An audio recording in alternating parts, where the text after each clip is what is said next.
श्री कैलाश चौधरी जी कार्यक्रम से जुड़े किसान भाई बहनों व अनगण्य व्यक्तियों का भी स्वागत करते हैं, अभिवादन करते हैं। अब हम केंद्रीय कृषि एवं कल्याण मंत्री जी श्री नरेंद्र सिंह तोमर जी से सविनय अनुरोध करते हैं कि वे माननीय प्रधानमंत्री जी का स्वागत करें और उपस्थित गणमान्य व्यक्तियों को संबोधित करें।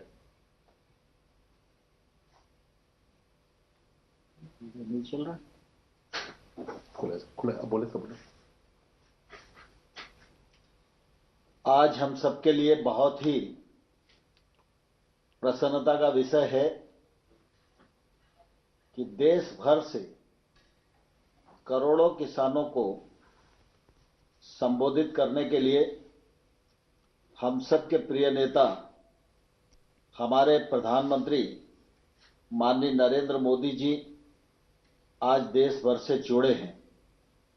मैं इस अवसर पर करोड़ों करोड़ किसानों की ओर से माननीय प्रधानमंत्री जी का हृदय से बहुत बहुत स्वागत करता हूं, बहुत बहुत अभिनंदन करता हूं।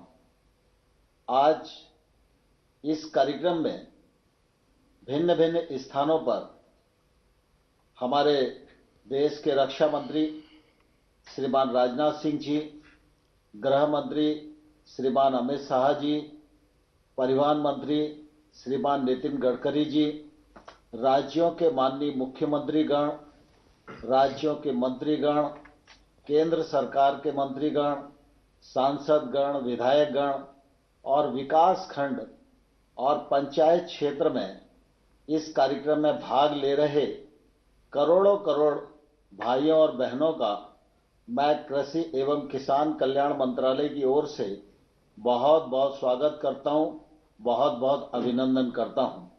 इस अवसर पर हमारे मंत्रालय के राज्य मंत्री माननीय रूपाला जी और माननीय कैलाश चौधरी जी, इनकी ओर से भी आप सबका हृदय से बहुत बहुत स्वागत है, बहुत बहुत अभिनंदन है। आज का यह कार्यक्रम हम सबके प्रिय नेता और प्रेरणा स्रोत माननीय अटल बिहारी वाजपेयी जी के जन्मदिन पर संपन्न हो रहा है। सारा देश इस बात का साक्षी है कि अटल बिहारी वाजपेयी जी सुशासन के पक्षधर थे। जब वो प्रधानमंत्री थे तो सुशासन की दृष्टि से अनेक नए आयामों से देश को जोड़ने का काम वाजपेयी जी के नेतृत्व में हुआ और इस वजह से आज का दिन पूरे देश में सुशासन दिवस के रूप में मनाया जाता है। मैं इस अवसर पर अपने मंत्रालय के सभी लोगों की ओर से माननीय अटल जी के चरणों में अपना प्रणाम निवेदित करता हूं।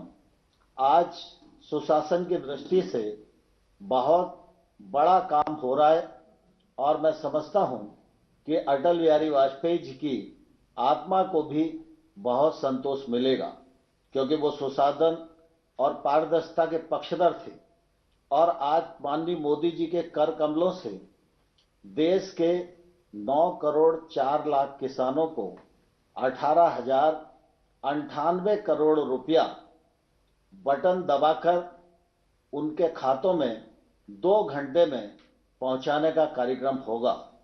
यह पहली बार सारा देश और दुनिया इतनी बड़ी योजना को देख रही है कि इस योजना के क्रियान्वयन में ना कोई बिचौलिया है, ना कोई दलाल है। हम सब जानते हैं कि एक समय था जब देश के तत्कालीन प्रधानमंत्री यह कहा करते थे कि हम 100 रुपए केंद्र से भेजते हैं तो 15 रुपए गांव में जाते जाते बचते हैं, लेकिन आज मोदी जी के नेतृत्व में हम यह दावे के साथ कह सकते हैं कि आज 18,098 करोड़ रुपया नरेंद्र मोदी जी की सरकार भेजेगी तो पूरा का पूरा पैसा किसान के खाते में पहुंचेगा। वाजपेयी जी के समय में भी कृषि को महत्ता दी गई थी और उस स्वप्न को साकार करने के लिए 2014 से लगातार नरेंद्र मोदी जी के नेतृत्व में गांव गरीब किसान की उन्नति के लिए काम किया जा रहा है। हम सब इस अवसर पर किसानों को नमन करना चाहते हैं, क्योंकि कोविड के संकट में भी किसानों ने फसल की कटाई की उपार्जन का काम गत वर्ष की तुलना में अधिक किया। ग्रीष्म ऋतु की फसलें, खरीफ की फसलें गत वर्ष से अधिक बोई गई, बम्पर उत्पादन हुआ और कृषि के क्षेत्र ने, किसानों के परिश्रम ने कोविड की इस प्रतिकूल परिस्थिति में भी अपनी प्रासंगिकता को सिद्ध किया है। और इसलिए लगातार इस बात की कोशिश की जा रही है कि कृषि का क्षेत्र मजबूत हो, गांव की अर्थव्यवस्था मजबूत हो। प्रधानमंत्री नरेंद्र मोदी जी के नेतृत्व में कृषि की अर्थव्यवस्था को बल देने के लिए लगातार इस दिशा में प्रयत्न किए गए हैं। लंबे समय से प्रतीक्षा थी, एमएसपी बढ़ना चाहिए, उसके लिए कोई पद्धति बनना चाहिए। माननीय मोदी जी के नेतृत्व में एमएसपी को बढ़ाया गया, खरीद के वॉल्यूम को बढ़ाया गया, अधिक पैसा लगाया गया। गेहूं और धान की खरीद पहले हुआ करती थी, दलहन और तिलहन को भी उसमें जोड़ा गया और लगातार ये कोशिश की गई कि किसानों के पास डीबीटी के माध्यम से पैसा पहुंचे। बजट की दृष्टि से भी अगर हम देखेंगे तो 13-14 की तुलना में आज का बजट 6 गुना अधिक यह नरेंद्र मोदी जी की दूरदर्शिता के कारण ही संपन्न हो सका है। देश में 86% छोटे किसान हैं। इन किसानों की आय बढ़ाने के लिए, इन किसानों के जीवन स्तर में बदलाव लाने के लिए ये किसान महंगी फसलों की ओर आकर्षित हों, टेक्नोलॉजी का सपोर्ट इन्हें मिल सके, इसलिए 10,000 नए एफपीओ बनाने का काम भी मोदी जी के नेतृत्व में ही आज देश में संपन्न हो रहा है। हम सब जानते हैं कि यह जो हमारी पीएम किसान सम्मान निधि की योजना है, यह योजना बहुत ही महत्वाकांक्षी है और इस योजना से गरीब किसान को बहुत लाभ हुआ है। यद्यपि प्रधानमंत्री जी ने पहले जब इस योजना का आरंभ किया था तो यह 2 हेक्टेयर तक के किसानों के लिए थी, लेकिन 2019 में जब सरकार दोबारा प्रधानमंत्री जी के नेतृत्व में बनी तो प्रधानमंत्री जी ने इस दायरे में देश के सभी किसानों को ले लिया है और इसका लाभ सब किसानों को मिल रहा है। मुझे कहते हुए प्रसन्नता है कि आज देश में 11 करोड़ 40 लाख किसान इस योजना के अंतर्गत पंजीकृत हुए हैं। 10 करोड़ 59 लाख किसानों को अभी तक 96,000 करोड़ रुपया उनके खातों में पहुंचाया गया है। कोविड और लॉकडाउन की स्थिति में भी ये पैसा उनके यहाँ जाता रहा है। आज देश में पश्चिम बंगाल को छोड़कर देश के सभी राज्य और केंद्र शासित राज्य इस योजना से जुड़ चुके हैं। पश्चिम बंगाल के 70 लाख किसान लगभग हैं जो पात्रता की सूची में हमारे अनुमान के अनुसार आ सकते हैं। उनको हर साल 4,0200 करोड़ रुपया प्रतिवर्ष मिल सकता है, लेकिन अभी पश्चिम बंगाल की सरकार ने इस मामले में निर्णय नहीं किया है। मैं इस अवसर पर पश्चिम बंगाल सरकार को भी अनुरोध करना चाहता हूं कि जल्दी से जल्दी वो इस योजना से जुड़ें, जिससे 4,200 करोड़ रुपया जिस लाभ से पश्चिम बंगाल के किसान वंचित रह रहे हैं उनको वंचित न होना पड़े और वो भी इसका लाभ उठा सकें। सारा देश इस बात को जानता है कि प्रधानमंत्री जी ने जहां एक के बाद एक कृषि के क्षेत्र में गैप भरने का काम किया, 1 लाख करोड़ का इंफ्रास्ट्रक्चर फंड का विषय हो, चाहे फूड प्रोसेसिंग के लिए फंड्स के प्रावधान का विषय हो और चाहे नए कानूनों के माध्यम से किसानों को स्वतंत्र करने का मामला हो और किसानों के जीवन स्तर में बदलाव लाने का मामला हो, हर क्षेत्र में प्रधानमंत्री जी के नेतृत्व में सफलतापूर्वक कदम उठाए हुए हैं। सारा देश इन कदमों का स्वागत कर रहा है। मुझे इस अवसर पर यह भी कहना पड़ रहा है कि पंजाब सहित थोड़े से कुछ किसान भाई और बहन हैं जिनके मन में कहीं ना कहीं नए कानूनों के मामले में भ्रम पैदा हुआ है। मैं उनको आग्रह करना चाहता हूं कि वो इस आंदोलन को त्याग कर, सरकार ने वार्ता का निमंत्रण दिया है, वार्ता पर आए और मुझे आशा है कि किसान इस बात को समझेंगे, नए कानून के मर्म को समझेंगे, नए कानून के महत्व को समझेंगे और हम समाधान की ओर अग्रसर होंगे। मैं इस अवसर पर मुझे यह भी प्रसन्नता है कि प्रधानमंत्री जी के कार्यक्रम में जहां देश के हर विकास खंड और हर पंचायत में लोग उनको आज इस कार्यक्रम को सुन रहे हैं और इस कार्यक्रम से जुड़े हुए हैं, वहीं ऑनलाइन 8 करोड़ 2 लाख लोगों ने अपने आप को इस कार्यक्रम से जुड़ने के लिए रजिस्ट्रेशन कराया है, मैं उनका भी हृदय से स्वागत करता हूं और पुनः प्रधानमंत्री जी का करोड़ों करोड़ किसानों की ओर से बहुत बहुत स्वागत है, बहुत बहुत अभिनंदन है। धन्यवाद। जय भारत।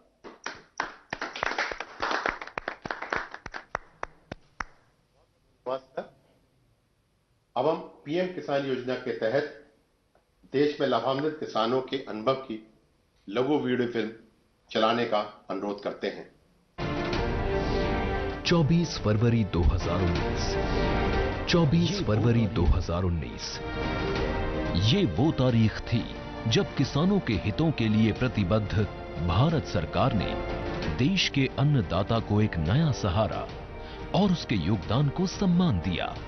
किसानों को सीधी मदद देने के लिए पीएम किसान सम्मान निधि आज उत्तर प्रदेश की पवित्र धरती से देश के करोड़ों किसानों के चरणों में अर्पित करता हूं। दशकों से उपेक्षित और विकास से वंचित हमारे अन्नदाता को हर वर्ष 6,000 रुपए की सहायता राशि आज सशक्त बना रही है और पिछले 2 सालों में प्रधानमंत्री किसान सम्मान निधि योजना के तहत अब तक 10 करोड़ 60 लाख भूजोतधारी किसानों के खातों में 95,000 करोड़ रुपए जमा किए जा चुके हैं। इस स्कीम से बहुत छोटे बड़े जमींदारों को सबको फायदा है। हर 4 महीने में किस्त आ जाती है बैंक में। मेरे में 6 किस्तें आ चुकी है, जिससे हमारा घर का और कृषि का सब काम चलता रहता है। हर 4 महीने में 2,000 रुपए की किश्त बैंक खातों में सीधे पहुंचने पर जहां किसानों की बीज, खाद, कीटनाशक जैसी बुनियादी जरूरतें पूरी हुई, वहीं इस सम्मान राशि ने हमारे कृषक भाइयों को महाजन के कर्ज में डूबने से बचाया है। हमें हर वक्त साहूकार के पास जाना पड़ता था, भाई हमें 1,000 रुपए दे दे, 2,000 रुपए दे दे, कर्जा पानी से अपनी व्यवस्था चला पाते थे। अब हमें वो सब जरूरतें ना अपने बैंक से सम्मान निधि से पूरी हो जाती हैं। જે પૈસા મળ્યા એનાથી આ વર્ષે અમારે ખાતર, બિયારણ, દવાઓનો ખર્ચો નીકળી જાય છે, તેનાથી સમયસર દવાઓ અને ખાતર મળવાથી ઉત્પાદન પણ સારું આવ્યું અને એનાથી ખૂબ ખૂબ અમને આ વર્ષે લાભ થયો। ఇప్పుడు మాకు నేరుగా వచ్చినందున ఈ పైసలు మాకు మంచి అవసరం పడుతున్నవి। ఈ పథకం ప్రవేశపెట్టిన ప్రైమ్ మినిస్టర్ గారికి నా యొక్క నమస్కారాలు। उधर कोरोना काल में लॉकडाउन के दौरान भी 43,000 करोड़ रुपए से अधिक की सम्मान राशि ने किसानों को न किसी के सामने झुकने दिया और न ही उनके कृषि कार्य को रुकने दिया। लॉकडाउन में हमें समय से पैसा आया, बाकी हमें जो लॉकडाउन में जो सब्जी का काम करते, सब्जी का हमारा काम खत्म हो गया था, माल जा नहीं पा रहा था, उससे हम हमारे घर खर्चे हमने चलाए उससे। और आज ये एक ऐतिहासिक क्षण है जब 9 करोड़ भूजोत कृषक परिवारों के खातों में 18,000 करोड़ रुपए की सहायता राशि ट्रांसफर की जा रही है। लाभार्थियों की ये संख्या कई देशों की कुल आबादी से भी कहीं ज्यादा है। पीएम किसान सम्मान निधि के ये 2 साल हैं भूजोत किसान की मुस्कान के, कृषक के सशक्तिकरण और सम्मान के। आज भारत सरकार से सहायता पाकर मेरे देश का किसान खुशियों की फसल बो रहा है और किसान के साथ साथ पूरा देश सफल हो रहा है। पीएम किसान सम्मान निधि 9 करोड़ किसान परिवारों के बैंक खातों में 18,000 करोड़ रुपए की नई किश्त का हस्तांतरण।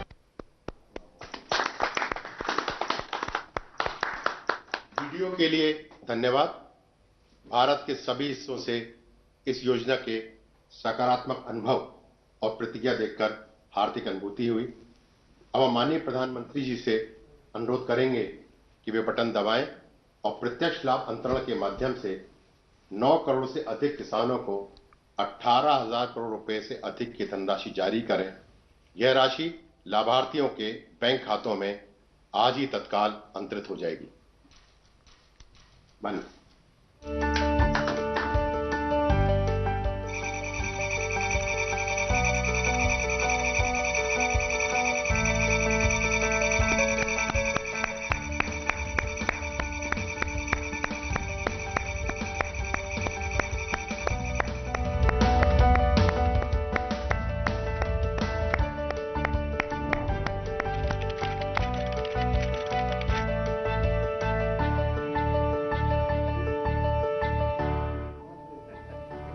मैसेज आई।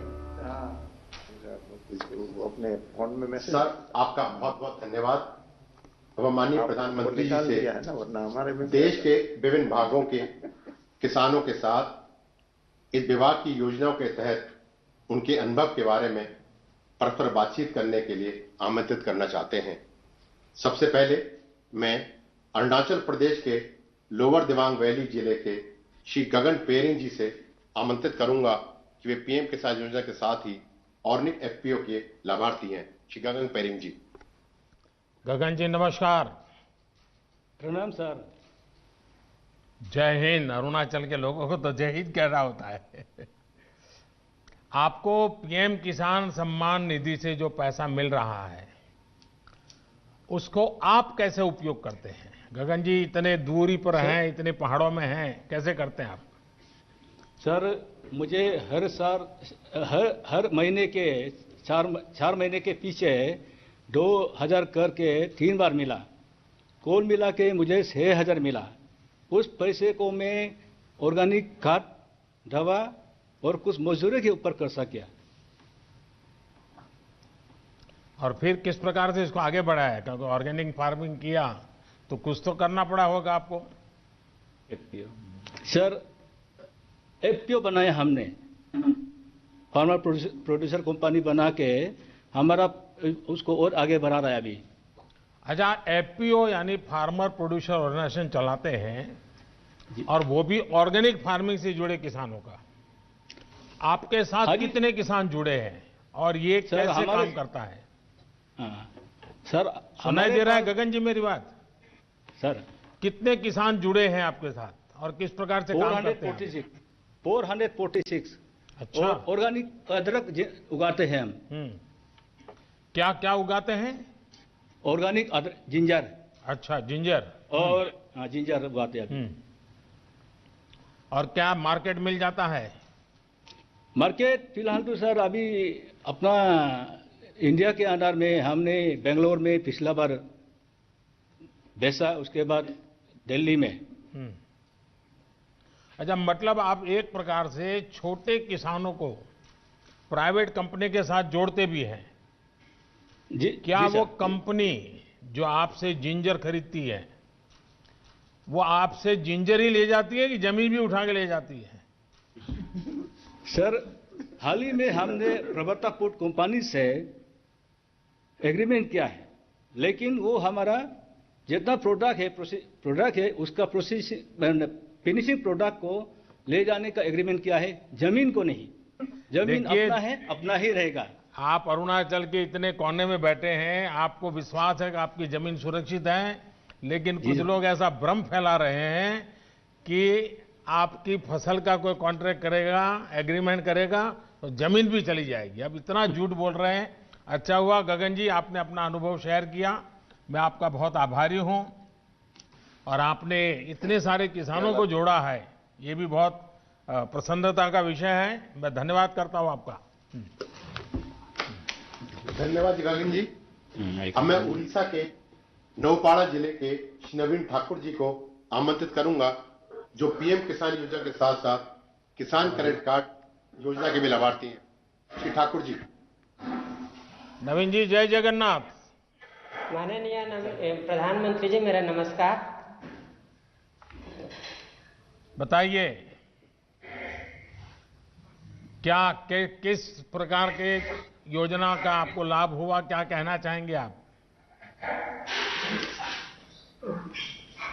मुझे पीएम 5 किस्तों में 10,000 के पीएम किसान सहायता प्राप्त हुआ है। मैंने इस धन को खाद, बीज, कीटनाशक खरीद के लिए उपयोग किया है। एकीकृत यानी खेती और पशुपालन के लिए धन का उपयोग करने की योजना बना रहा हूं। अच्छा, भारत सरकार एक किसान क्रेडिट कार्ड देती है, वो आपको मालूम है क्या? जी। आपको किसान क्रेडिट कार्ड मिला है? मिला है सर। अच्छा, तो उसका क्या करता है? मुझे 12 मार्च 2019 को क्रेडिट कार्ड मिला है। मैंने 4% के ब्याज दर से बैंक से 27,000 का ऋण लिया है। पहले तो 20% ब्याज दर से साहूकार से कर्जा लेना पड़ता था, अब 4% के हिसाब ब्याज दर से मेरे को ऋण मिल रहा है और मैं इस धन को बीज, खाद, कीटनाशक के लिए केसीसी का उपयोग किया है। केसीसी और पीएम किसान की योजना के लाभ से मेरे जीवन स्तर में सुधार हुआ है, इसीलिए आपको प्रधानमंत्री जी मेरा नमस्कार। नवीन जी, आपके पास कितनी जमीन है और आपको ये जो किसान क्रेडिट कार्ड केसीसी की सुविधा जो आपको मिली है, तो अब आप ये खर्च कहाँ से करते हैं? पहले क्या करते थे, पहले कैसा करते थे? मेरे पास 1 एकड़ 40 डिसमिल जमीन है। अच्छा, इतना छोटी जमीन है? छोटी जमीन है। हाँ, उसमें धान का फसल उगा रहा हूँ। मुझे अन्य फसल करने के भी शौक है। तो कुछ शुरू किया है? अभी तो कुछ किया नहीं हूँ, लेकिन शौक तो है। नहीं, करना चाहिए। अच्छा विचार आपको आया है, क्योंकि हमने इस प्रकार से हिम्मत के साथ नई चीजें करना चाहिए। देखिए नवीन जी, अटल जी की सरकार ने किसानों को बैंकों से सस्ते ऋण की ये योजना शुरू की थी और आज उनका जन्मदिन है। अब इसको आप जैसे उड़ीसा में दूर सुदूर बैठे किसानों तक ये मिशन मोड पर काम करने के कारण पहुंचा है। और जैसा आपने कहा, ब्याज में राहत हो गई है, आपको किसी बहुत बड़े ब्याज से पैसा नहीं लेना पड़ रहा है, अब आप नई नई फसल की तरफ जाना चाहते हैं। यही सारी बातें हैं जो छोटे छोटे किसानों को मदद हो, इसलिए सरकार काम कर रही है। और मेरा आपसे आग्रह होगा, आप भी छोटे छोटे किसानों को समझाइए कि ये केसीसी कार्ड नहीं मिला है तो प्राप्त कर लें, केसीसी कार्ड का उपयोग करते बैंकों से पैसे लें, ज्यादा ब्याज से पैसे न लें, अपने बच्चों के लिए ज्यादा खर्चा करें, अपने खेती के लिए ज्यादा खर्चा करें। ये जरूर सबको बताइए। करेंगे नवीन जी? जी पक्का करेंगे? जी पक्का करूंगा सर। चलिए, जय जगन्नाथ आपको। नमस्कार सर। धन्यवाद। अब मैं हरियाणा के फतेहाबाद जिले के श्री हरि सिंह जी को आमंत्रित करूंगा, जो पीएम किसान योजना के साथ क्रॉप डाइवर्सिफिकेशन योजना के लाभार्थी हैं। हरि सिंह जी नमस्ते। नमन प्रणाम सर। नमस्कार साहब, बताइए हरि किशन जी। मैं हरि सिंह बिश्नोई, पुत्र श्री फकीरचंद, निवासी नाढोड़ी, जिला फतेहाबाद, हरियाणा का निवासी हूँ। हम 4 भाई 40 एकड़ में संयुक्त खेती करते हैं। मेरे परिवार में हम 15 सदस्य, कुल 15 सदस्य हैं और 35 वर्ष से खेती कर रहा हूं मैं। तो पिताजी के पास तो काफी जमीन होगी, अब सब भाइयों में बढ़ गई होगी, अब क्या स्थिति है? नहीं, सभी इकट्ठे रह रहे हैं जी, एक संयुक्त खेती करते हैं जी। अच्छा, यानी आपने ये बहुत अच्छा रास्ता निकाला। नहीं तो ज्यादातर परिवारों में क्या हो रहा है कि एक पीढ़ी से दूसरी पीढ़ी, दूसरी तीसरी आते आते जमीन के टुकड़े इतने छोटे हो जाते हैं कि किसान के लिए बहुत मुश्किल हो जाता है। नहीं जी, हम तो इकट्ठे तो अब रह आप सब मिलकर के एक परिवार पूरी तरह, और इतने सालों से आप खेती में हैं, जरा देश के किसानों को बताइए क्या नया कर रहे हैं आप, कैसे कर रहे हैं, मुझे भी समझाइए। मैं पहले तो धान की खेती करता था जी, उसके बाद अब बागवानी की तरफ रुझान है। अब पहले 2 एकड़ में बाग लगाया था, फिर 2 एकड़ में फिर लगाया, अब करके मेरे पास 10 एकड़ में बाग है जी। बागवानी की खेती की तरफ रुझान है मेरा। बागवानी में क्या क्या करते हैं आप? 3 एकड़ में नींबू की खेती कर रखी है, 7 एकड़ में अमरूद लगा रखा है जी। और आपका सारा सामान दिल्ली में बिक जाता है? नहीं जी, हम लोकल मंडियों में बेच देते हैं, यहाँ नजदीक छोटी छोटी मंडियों में बिक्री हो जाता है। अच्छा, यानी ये जो एपीएमसी है उसके बाहर भी बेचते थे? हाँ जी। और वो उसको आपको पूरा पैसा मिलता है? पूरा पैसा मिलता है जी। पहले से ज्यादा अच्छा मिलता है? अच्छा मिलता है जी। अभी एमएसपी पे धान बेचा चलिए, हुआ मैं MSP पे पहले बेचा तो है। आपको और आपके सभी भाइयों को बधाई देता हूं, क्योंकि वरना धन्यवाद जी। एक ही प्रकार की खेती करते करते इतना पानी हम बर्बाद कर दिए, इतनी जमीन बर्बाद कर दी। लेकिन आपने थोड़ा, भले 3 एकड़ से शुरू किया है, लेकिन मुझे विश्वास है कि नई नई चीजें करके आप बहुत अच्छी तरह योगदान करेंगे। और जमीन को अलग अलग फसलों से जोड़ने से आपकी जमीन की ताकत भी बढ़ेगी, आपको अनुभव आया होगा। तो मैं आपको बहुत बहुत बधाई देता हूं, और आपके पूरे परिवार को मेरी तरफ से बहुत शुभकामनाएं। धन्यवाद जी। धन्यवाद। अब मैं महाराष्ट्र के लातूर जिले के श्री गणेश राजेंद्र भोसले जी को आमंत्रित करूंगा। वे पीएम किसान योजना के साथ साथ ही प्रधानमंत्री फसल बीमा योजना के भी लाभार्थी हैं। श्री भोसले जी। गणेश जी नमस्ते। राम राम सर जी। राम राम। गणेश जी बताइए, आपके पास कितनी जमीन है? मेरा नाम गणेश राजेंद्र भोसले है। मैं महाराष्ट्र के लातूर जिले के औसा तालुका के मातुला गांव का रहवासी हूं। अभी मेरे पास 3 हेक्टेयर जमीन है, जिस पर मैं सोयाबीन और तूर की फसल का उपयोग करता हूं। पहले क्या करते थे गणेश जी? पहले यही खेती में काम था, सोयाबीन, तूर, चना। और खेती के सिवाय भी कुछ करते होंगे कि सिर्फ खेती करते हैं? नहीं, खेती के सिवाय सर जी मेरे पास 9 गाय है और 13 भैंस है, जिसका मैं दूध निकाल कर खेती में उसका पैसा लगाता हूँ। अच्छा, यानी पशुपालन भी अच्छी तरह करते हैं आप? हाँ सर जी। अच्छा, मुझे बताइए गणेश जी, सच बताना। हाँ सर। खेती में ज्यादा कमाई होती है कि पशुपालन में? खेती में भी होती है, और उससे खेती के अलावा पशुपालन से मेरे को दूध मिलता है, और उस दूध को मैं बेचकर मेरा परिवार और मेरे खेती में भी उसका राशि का चयन होता है सर जी। अच्छा, फसल बीमा योजना का कोई लाभ कभी लिए हैं आपने? फसल बीमा योजना से जुड़े हैं आप? हाँ सर जी, मैं बहुत सालों से फसल बीमा योजना से जुड़ा हूँ। कल मौसम में 2019 के मौसम में मैंने प्रधानमंत्री पीक फसल योजना बीमा में मैंने लाभ लिया है। कितना लाभ मिला, कितने पैसे मिले आपको? मैंने 2019 को प्रधानमंत्री फसल योजना में 2580 रुपए का प्रीमियम किया था, लेकिन पिछले साल बहुत बड़ी बारिश की वजह से सोयाबीन फसल का बहुत नुकसान हो गया, और उसके कारण मुझे 54,000 रुपए का राशि मिला है। यानी इंश्योरेंस आपने कंपनी 2,500 रुपया दिया था और 54,000 रुपया मिला? 2580 रुपए का प्रीमियम किया था मैंने। अच्छा, यानी 2,500 रुपया? हाँ सर। हाँ, और आपको मिला 54,000? 54,315 रुपए का मुझे राशि मिला सर। तो ये सब गांव वालों को मालूम है? सब किसानों को मालूम है सर। तब अब सारे किसानों का मन तो करता है कि फसल बीमा लेंगे। हाँ सर, सभी किसान भाई मेरे साथ आप प्रधानमंत्री पीक फसल योजना से जुड़े हुए।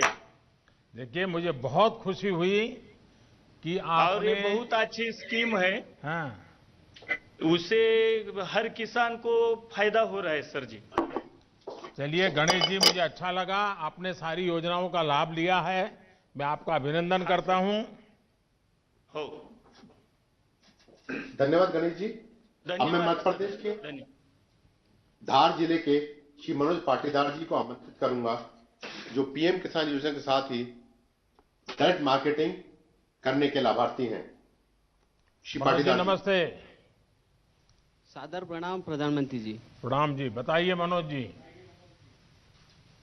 सर, मेरा नाम मनोज पाटीदार, पिता रामेश्वर जी पाटीदार, ग्राम चिकलिया, धार जिला, मध्य प्रदेश से मैं बात कर रहा हूं सर। मेरे परिवार में हम 6 सदस्य हैं। मेरे माता पिता, मैं, मेरी पत्नी, मेरी एक बेटी और एक बेटा है। यहाँ सब आपसे रूबरू होने आए हैं सर यहाँ। अरे वाह। और मैंने कक्षा 10वीं तक पढ़ाई की है, और बाकी की पढ़ाई मैंने परम पूजनीय पांडुरंग शास्त्री आठवले जी द्वारा निर्मित जो तत्व ज्ञान विद्यापीठ उनका जो गुरुकुल है, बाकी की पढ़ाई मैंने वहाँ की है। तो कहाँ अहमदाबाद वाले तत्व ज्ञान में पढ़ते थे कहीं और? जी सर, अहमदाबाद भी गया था और मुंबई भी 1 वर्ष के लिए गया था। अच्छा। और मेरे संयुक्त परिवार की सब होके 6 हेक्टेयर जमीन है, जिसमें मैं रबी में गेहूं, चना, मटर, लहसुन और प्याज की खेती करता हूं और खरीफ में सोयाबीन और मक्का की खेती करता हूं सर। क्या अनुभव है बताइए, क्या लाभ हो रहा है? सरकार की किस योजना का लाभ रहे हैं आप? सर मुझे किसान सम्मान निधि 5 बार की मिली है और 5 बार मिली और 10,000 टोटल रुपए मुझे प्राप्त हुए, जिसका मैंने अपनी दवाई, खाद, बीज जहाँ जैसी जरूरत लगी वहाँ वैसा मैंने उसका उपयोग कर लिया। ट्रैक्टर भाड़ा जरूरत पड़ी तो वहाँ भी दे दिया। मतलब मुझे उसका सही टाइम टू टाइम उसका पेमेंट आया और उसको मैंने अच्छा, इस साल जब से ये नए कृषि सुधार कानून आए हैं, उसके पहले जो फसल आपने बेची है, तो इससे आपके जीवन में पहले और आज की तुलना में क्या फर्क आया? कोई अंतर समझा सकते हैं आप? बिल्कुल बिल्कुल सर। पहले ये जो नया कृषि कानून जो आया है, इसकी वजह से आज एक हमें नया विकल्प मिल गया है। पहले एक ही हमारे पास एक ही द्वार था, वो था मंडी का, लेकिन अभी हम किसी निजी व्यापारी या किसी अन्य संस्थान को हमारा माल हम बेच सकते हैं। इस साल मैंने खरीफ की जो फसल है सोयाबीन, मैंने सोया चौपाल आईटीसी कंपनी को 41 रुपये क्विंटल से टोटल 85 क्विंटल सोयाबीन मैंने बेचा। वहाँ मुझे उसकी खासियत ये लगी चौपाल की कि वहाँ पे एक दिन पहले ही हमें दर प्राप्त हो जाती है और हमारे सामने बड़ा कांटा होता है, उसे हमारे सामने चेक भी करवाया जाता है और सेम डे हमें पेमेंट मिल जाता है। और वहाँ की दूसरी भी अच्छी खासियत है कि हमारा जो माल है हमारे सामने उसका परीक्षण किया जाता है कि भाई इसमें इतनी दागी है, इतनी मिट्टी है, इतना मॉइस्चर है, और वो हमें डिटेल में सब बता देते हैं कि भाई इतना इतना है, आपको चाहे तो ये रेट है आपका, आप चाहो तो बेचो या आपकी इच्छा। तो नए कृषि कानून से मुझे ये जो एक और द्वार मिला है हमारा माल बेचने का, ये बहुत अच्छा लगा। आपको संतोष है? जी सर। आपके इलाके के और भी किसान फायदा उठाते हैं? बहुत किसान उठाते हैं सर। अच्छा, फिर कुछ नेता जो अपना राजनीतिक एजेंडा चलाने के लिए अपनी राजनीतिक विचारधारा किसानों के नाम पर थोपने में लगे हुए हैं और वो कह रहे हैं कि इससे तो किसानों को बड़ा नुकसान होगा। आप तो खुद किसान हैं और आप कह रहे हैं फायदा होगा, तो कहीं ऐसा तो नहीं है प्राइवेट वाले दाम इधर उधर करके मिट्टी है, टिकना है, फलाना है और आपके पैसे काट लेते हैं? ऐसा तो नहीं होता है ना सर? अगर ऐसा वो बता देंगे तो हम हमारा माल देंगे ही नहीं, और दूसरी बात वो हमें हमारा पूरा परीक्षण हमारे सामने करके देते हैं। मतलब अलग से किधर लेके नहीं जाते हैं, हमारे सामने हमको बताते हैं कि ये इसमें इतना मिट्टी है तो इतना पेमेंट इसका कटेगा या नहीं कटेगा, या तो वो हमें सलाह दे देते हैं कि आप भाई इसको ग्रेडिंग करके ले आओ, मॉइस्चर हो तो सूखा कर ले आओ। यानी आपको पूरी तरह विश्वास है कि इस नई व्यवस्था से किसान को सचमुच में लाभ होगा? हाँ, हमें बिल्कुल विश्वास है सर। चलिए मनोज जी, मैं बहुत आभारी हूं आपका और आपके पूरे परिवार के लोग यहाँ आए हैं, मैं उन सबको भी प्रणाम करता हूं। और आपने सर, मेरा एक निवेदन है सर। जी जी बताइए सर। हमारे कृषि में हमें अभी जंगली जानवर हमें बहुत परेशान हो रहे हैं, जिनको घोड़ा रोज बोलते हैं। हाँ, ये बात सही है आपकी। तो हमारे किसान लोग बहुत परेशान हैं। मुझे आज एक जगह मिल गई है कि डायरेक्ट मैं आपसे ये बात कर सकूं। ये बात सही है। कई जगह पे ये, जब मैं गुजरात में मुख्यमंत्री था तब भी ये समस्या मेरे सामने आती थी, लेकिन इस देश में अभी जो ये किसान आंदोलन के नाम से बैठे हुए हैं, उन्हीं की विचारधारा के दूसरे लोग एनवायरनमेंट के नाम पर आंदोलन चला करके अगर किसी किसान ने किसी पशु को मार दिया तो उसको जेल भिजवा देते हैं। यही लोग यानी वो उधर एक आंदोलन चलाना, इधर दूसरा आंदोलन चलाना, क्योंकि उनकी राजनीतिक विचारधारा से करते हैं। और इसके कारण, लेकिन ये बात सही है कि इसका समाधान हम सबको मिलकर निकालना होगा। और हिंदुस्तान के कई कोने में ये इस प्रकार की समस्या है। लेकिन मनोज जी, मैं आपका आभारी हूं, आपने इस बात का मेरे ध्यान पर आकर्षित किया। धन्यवाद जी। धन्यवाद जी। अब मैं तमिलनाडु के कृष्णगिरी जिले के श्री एम सुब्रमणी को आमंत्रित करूंगा, जो पीएम किसान योजना के साथ ही सूक्ष्म सिंचाई योजना के भी लाभार्थी हैं। श्री सुब्रमणी जी। वणक्कम। வணக்கம் பிரதமர் வணக்கம். हाँ, बोलिए. உங்களை பற்றி சொல்லுங்க, உங்க இதை பற்றி, குடும்பத்தை பற்றி சொல்லுங்க, உங்களுக்கு எவ்வளவு நிலம் இருக்குது அதை பற்றி சொல்லுங்க. வணக்கம் பிரதமருக்கு. என் பேர் சுப்பிரமணி, கிருஷ்ணகிரி மாவட்டம். என் குடும்பத்தில் 4 பேர் இருக்கிறோம். எங்களுக்கு 4 ஏக்கர் நிலம் இருக்குது. விவசாயம் செஞ்சுன்னு வர்றோம். தக்காளி 2 ஏக்கரை போட்டுருக்கோம். பட்டன் ரோஸ் 1 ஏக்கரை போட்டு இருக்கிறோம். मेरा नाम सुब्रमण्य है. मेरा परिवार में 4 सदस्य हैं. वो 4 सदस्य मिलकर हम खेती करते हैं. मेरा पत्नी, मैं और मेरा 2 लड़का हैं. और जो है वो मेरे पास 4 एकड़ जमीन है. उसमें से अभी जो टमाटर और जो गुलाब के फूल का पौधा जो मैं बताऊं. आप इतना बढ़िया हिंदी कैसे बोलते हैं? साहब मैं भोजपुरी सैनिक हूं साहब.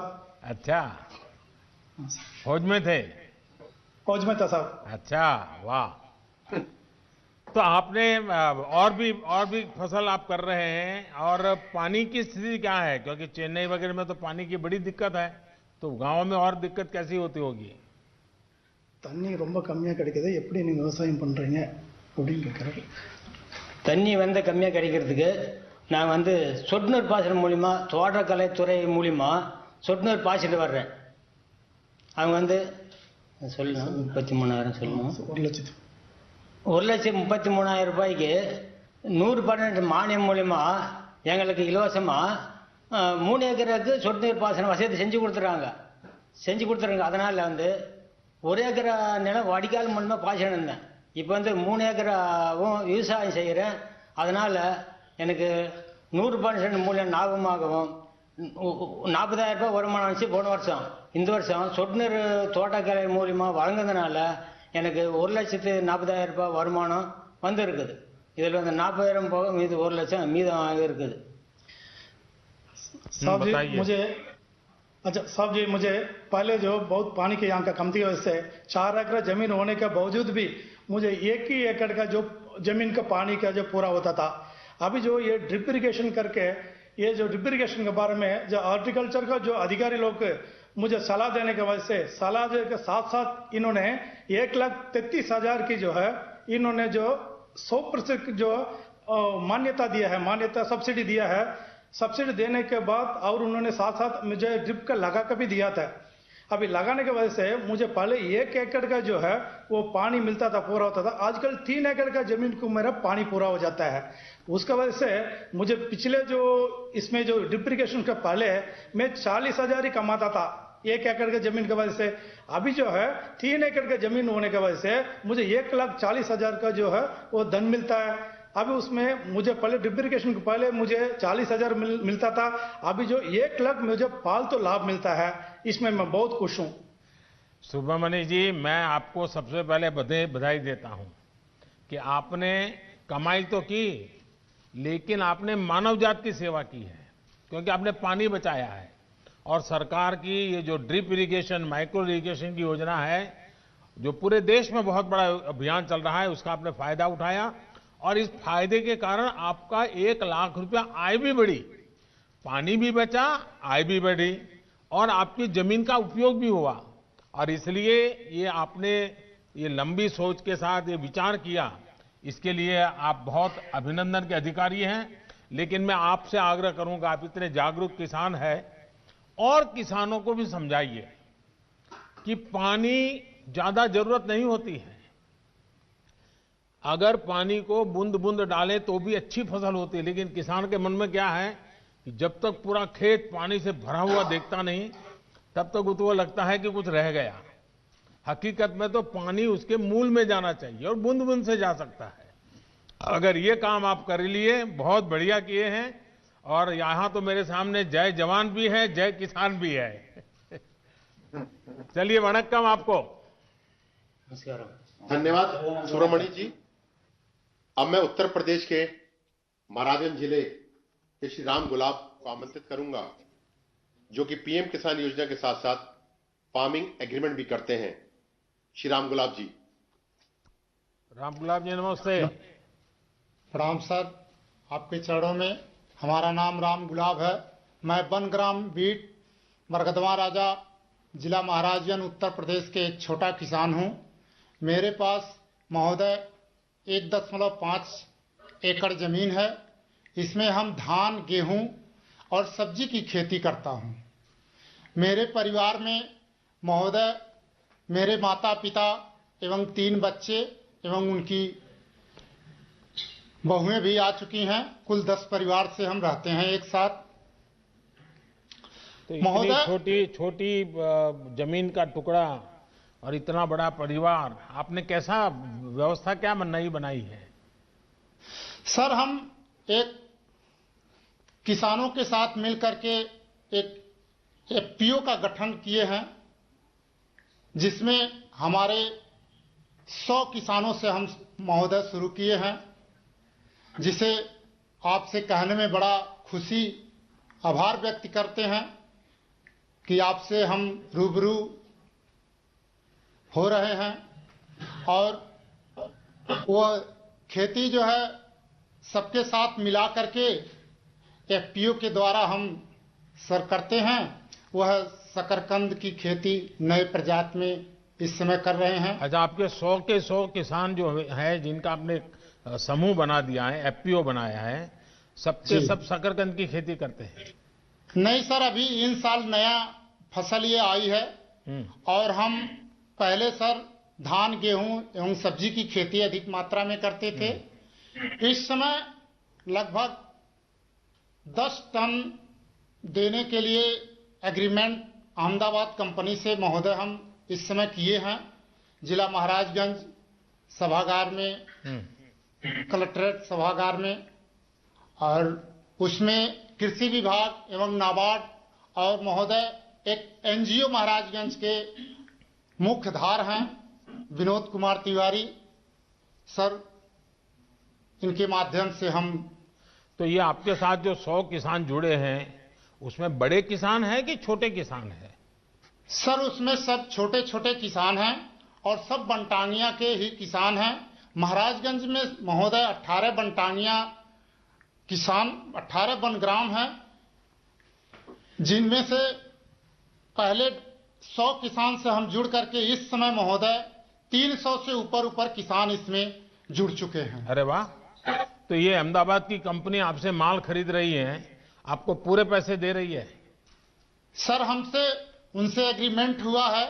हम पहले 10 से 15 रुपए किलो हम उसको बेच देते थे लोकल मार्केट में, और उनसे हमसे 25 रुपया का एग्रीमेंट हुआ है, और वो हमारे घर से लेके जाएंगे। अरे वाह! इसमें हमें किसी प्रकार का भाड़ा नहीं देना है, ना ही कोई बिचौलिया का है। तो आपको ये नए कृषि सुधार के कारण सबसे बड़ा लाभ होगा, ऐसा आपको लगता है? जी। और ये जमीन तो नहीं चली जाएगी ना? नहीं सर, इससे तो हम देख रहे हैं जमीन नहीं जाएगी, केवल हमारे फसल नहीं, ये झूठ फैलाया जा रहा है जी। आप जैसे लोग जब बोलते हैं तब विश्वास लोगों का बढ़ता है कि भाई इसे जमीन नहीं जाती है, हमारे फसल बिकती है, और फसल पहले बर्बाद होती थी, अब बिकती है। चलिए, मैं आपको बहुत बधाई देता हूं। और आपने खुद का तो किया, लेकिन छोटे 300 किसान तक आप पहुंच गए। मैं मानता हूं ये महाराजगंज में आपके द्वारा बहुत बड़ी क्रांति आएगी और उसकी बात पूरे उत्तर प्रदेश में फैलेगी। बहुत बड़ा लाभ होगा। मैं आप सबको बहुत बहुत बधाई देता हूं। धन्यवाद सर। महाराज की तरफ से हम आपको हार्दिक दिल से अभिनंदन करता हूं। बस किसानों के आशीर्वाद बने रहे ताकि हम देश के किसानों का कल्याण करते रहें। श्री राम गुलाब जी, आपका बहुत बहुत धन्यवाद। अब हम माननीय प्रधानमंत्री जी से देश को संबोधित करने का अनुरोध करते हैं। देश भर से जुड़े मेरे किसान भाई बहन, इस कार्यक्रम में देश में अलग अलग स्थानों से जुड़े केंद्र सरकार के मंत्रीगण, राज्य सरकारों के मंत्रीगण, आदरणीय सभी मुख्यमंत्रीगण, पंचायत से लेकर के पार्लियामेंट तक चुने हुए सारे जनप्रतिनिधि और सब गांवों में जाकर के किसानों के बीच में बैठे हैं। मैं आप सबको और मेरे किसान भाइयों बहनों को मेरी तरफ से नमस्कार। किसानों के जीवन में खुशी, ये हम सभी की खुशी बढ़ा देती है। और आज का दिवस तो बहुत ही पावन दिवस भी है। किसानों को आज जो सम्मान निधि मिली है, उसके साथ ही आज का दिन कई अवसरों का संगम बनकर भी आया है। सभी देशवासियों को आज क्रिसमस की भी बहुत बहुत शुभकामनाएं। मेरी कामना है क्रिसमस का ये त्योहार विश्व में प्रेम, शांति और सद्भाव का प्रसार करे। साथियों, आज मोक्षदा एकादशी है, गीता जयंती है। आज ही भारत रत्न महामना मदन मोहन मालवीय जी की भी जयंती है। देश के महान कर्मयोगी, हमारे प्रेरणा पुरुष स्वर्गीय अटल बिहारी वाजपेयी जी की भी आज जन्म जयंती है। उनकी स्मृति में आज देश गुड गवर्नेंस डे भी मना रहा है। साथियों, अटल जी ने गीता के संदेशों के अनुरूप जीवन जीने का लगातार प्रयास किया। गीता में कहा गया है, स्वे स्वे कर्मणि अभिरतः संसिद्धिम लभते नरः, यानी जो अपने स्वाभाविक कर्मों को तत्परता से करता है, उसे सिद्धि मिलती है। अटल जी ने भी अपना पूरा जीवन राष्ट्र के प्रति अपने कर्म को पूरी निष्ठा से निभाने में समर्पित कर दिया। सुशासन को, गुड गवर्नेंस को अटल जी ने भारत के राजनीति और सामाजिक विमर्श का हिस्सा बनाया। गांव और गरीब के विकास को अटल जी ने सर्वोच्च प्राथमिकता दी। प्रधानमंत्री ग्राम सड़क योजना हो या फिर स्वर्णिम चतुर्भुज योजना हो, अंत्योदय अन्न योजना हो या फिर सर्व शिक्षा अभियान हो, राष्ट्र जीवन में सार्थक बदलाव लाने वाले अनेक कदम अटल जी ने उठाए। आज पूरा देश उनको स्मरण कर रहा है, अटल जी को नमन कर रहा है।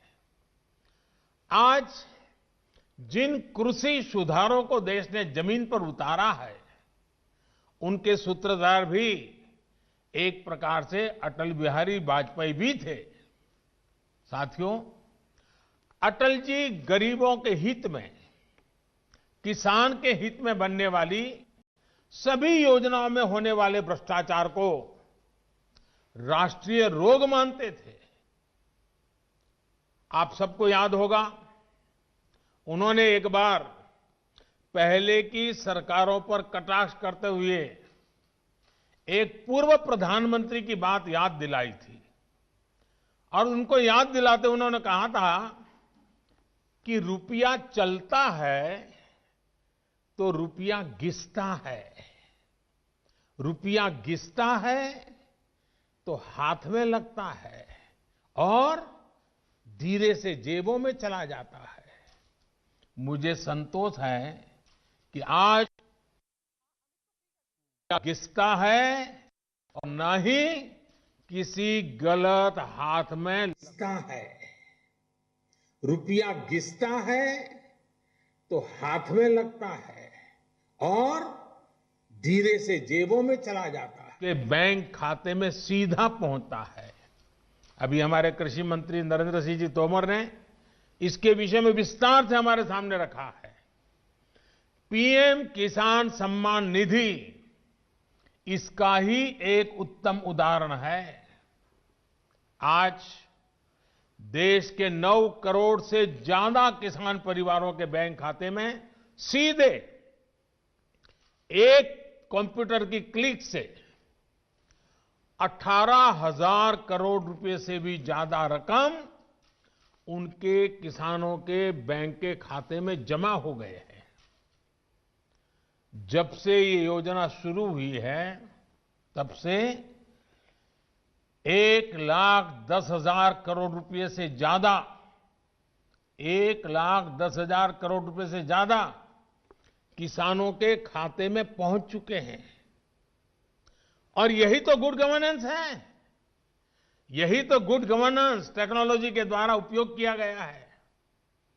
18,000 करोड़ से ज्यादा रुपए पल भर में, कुछ ही पल में सीधे किसानों के बैंक खातों में जमा हो गए हैं। कोई कमीशन नहीं, कोई कट नहीं, कोई हेरा फेरी नहीं। टेक्नोलॉजी का इस्तेमाल करते हुए पीएम किसान सम्मान योजना में ये सुनिश्चित किया गया है कि लीकेज न हो। राज्य सरकारों के माध्यम से किसानों का ऑनलाइन रजिस्ट्रेशन होने के बाद उनके आधार नंबर और बैंक खातों का वेरिफिकेशन होने के बाद इस व्यवस्था का निर्माण हुआ है। लेकिन मुझे आज इस बात का अफसोस भी है कि पूरे हिंदुस्तान के किसानों को इस योजना का लाभ मिल रहा है। सभी विचारधारा की सरकारें इससे जुड़ी हैं, लेकिन एकमात्र पश्चिम बंगाल सरकार, वहां के 70 लाख से अधिक किसान, मेरे किसान भाई बहन बंगाल के, इस योजना के वो लाभ नहीं ले पा रहे हैं, उनको ये पैसे नहीं मिल पा रहे हैं, क्योंकि बंगाल की सरकार अपने राजनीतिक कारणों से उनके राज्य के किसानों को भारत सरकार से पैसा जाने वाला है, राज्य सरकार को 1 कौड़ी का खर्चा नहीं है, फिर भी वो पैसे उनको नहीं मिल रहे हैं। कई किसानों ने भारत सरकार को सीधी चिट्ठी लिखी हुई है, उसको भी वो मान्यता नहीं देते हैं। यानी आप कल्पना कर सकते हैं कितने लाखों किसानों ने लाभ लेने के लिए, योजना के लिए अर्जी की, ऑनलाइन आवेदन कर चुके हैं, लेकिन वहां की राज्य सरकार उसको भी अटका करके बैठ गई है। भाइयों बहनों, मैं हैरान हूं और ये बात मैं आज देशवासियों के सामने बड़े दर्द के साथ, बड़े पीड़ा के साथ कहना चाहता हूं। जो लोग 30-30 साल तक बंगाल में राज करते थे, एक ऐसी राजनीतिक विचारधारा को लेकर के बंगाल को कहां से कहां ला करके उन्होंने हालत करके रखी है, सारा देश जानता है। और ममता जी के 15 साल पुराने भाषण सुनोगे तो पता चलेगा कि इस राजनीतिक विचारधारा ने बंगाल को कितना बर्बाद कर दिया था। अब ये कैसे लोग हैं? बंगाल में उनकी पार्टी है, उनका संगठन है, 30 साल सरकार चलाई है, कितने लोग होंगे उनके पास? एक बार भी इन लोगों ने किसानों को ये 2,000 रुपया मिलने वाला कार्यक्रम है, बंगाल के अंदर कोई आंदोलन नहीं चलाया। अगर हाल के दिल में किसानों के लिए इतना प्यार था, बंगाल में आपकी धरती है, तो आपने बंगाल में किसानों को न्याय दिलाने के लिए प्रधानमंत्री किसान सम्मान योजना के पैसे किसानों को मिले, इसके लिए क्यों आंदोलन नहीं किए? क्यों आपने कभी आवाज नहीं उठाई? और आप वहां से उठ करके पंजाब पहुंच गए। तब सवाल उठता है। और पश्चिम बंगाल की सरकार भी देखिए, अपने राज्य में इतना बड़ा किसानों को लाभ, 70 लाख किसानों को इतना धन मिले, हजारों करोड़ रुपया मिले, वो देने में उनको राजनीति आड़े आती है। लेकिन वही पंजाब जाकर के जो लोग के साथ वो बंगाल में लड़ाई लड़ते हैं, यहां आकर के उनसे गुपचुप करते हैं। क्या देश की जनता इस खेल को नहीं जानती है? क्या देश की जनता को इस खेल का पता नहीं है? जो आज विपक्ष में हैं, उनकी इस पर जुबान क्यों बंद हो गई है? क्यों चुप है? साथियों, आज जिन राजनीतिक दलों के लोग अपने आप को इस राजनीतिक प्रवाह में, जब देश की जनता ने उन्होंने नकार दिया है, तो कुछ न कुछ ऐसे इवेंट कर रहे हैं, इवेंट मैनेजमेंट हो रहा है, ताकि कोई सेल्फी ले ले, कोई फोटो छप जाए, कहीं टीवी पर दिखाई दे और उनकी राजनीति चलती जाए। अब देश ने उन लोगों को भी देख लिया है। ये देश के सामने एक्सपोज हो गए हैं। स्वार्थ की राजनीति का एक भद्दा उदाहरण हम बहुत बारीकी से देख रहे हैं। जो दल पश्चिम बंगाल में किसानों के हित पर कुछ नहीं बोलते, वो यहां दिल्ली के नागरिकों को परेशान करने पर लगे हुए हैं, देश की अर्थनीति को बर्बाद करने पर लगे हुए हैं, और वो भी किसान के नाम पर। इन दलों को आपने सुना होगा, मंडिया बोल रहे हैं, एपीएमसी की बात कर रहे हैं और बड़े बड़े हेडलाइन लेने के लिए भाषण कर रहे हैं। लेकिन ये दल, वही झंडे वाले, वही विचारधारा वाले जिन्होंने बंगाल को बर्बाद किया। केरल के अंदर उनकी सरकार है। इसके पहले जो 50 साल 60 साल तक देश पर राज करते थे, उनकी सरकार थी। केरल में एपीएमसी नहीं है, मंडियां नहीं है। मैं जरा इनको पूछता हूं, यहां फोटो निकालने के कार्यक्रम करते हैं, अरे केरल में आंदोलन करके वहां तो एपीएमसी चालू करवाओ। पंजाब के किसानों को गुमराह करने के लिए आपके पास समय है। केरल के अंदर यह व्यवस्था नहीं है। अगर ये व्यवस्था अच्छी है तो केरल में क्यों नहीं है? क्यों आप दोगली नीति लेकर के चल रहे हो? ये किस तरह की राजनीति कर रहे हैं जिसमें कोई तर्क नहीं, कोई तथ्य नहीं है? सिर्फ झूठे आरोप लगाओ, सिर्फ अफवाहें फैलाओ, हमारे किसानों को डरा दो, और भले भोले किसान कभी कभी आपकी बातों में गुमराह हो जाते हैं। भाइयों बहनों, ये लोग लोकतंत्र के किसी पैमाने को, किसी पैरामीटर को मानने को तैयार नहीं है। इन्हें सिर्फ अपना लाभ, अपना स्वार्थ नजर आ रहा है। और मैं जितनी बातें बता रहा हूं किसानों के लिए नहीं बोल रहा हूं। किसानों के नाम पर अपने झंडे लेकर के जो खेल खेल रहे हैं, अब उनको ये सच सुनना पड़ेगा। और हर बात को किसानों को गाली दी, किसानों को अपमानित किया, ऐसे कर करके बच नहीं सकते हो आप लोग। ये लोग अखबारों और मीडिया में जगह बनाकर राजनीतिक मैदान में खुद के जिंदा रहने की जड़ी बूटी खोज रहे हैं। लेकिन देश का किसान उनको पहचान गया है। अब देश का किसान उनको ये जड़ी बूटी कभी देने वाला नहीं है। कोई भी राजनीति, लोकतंत्र में राजनीति करने का उनको हक है, हमें इसका विरोध नहीं है।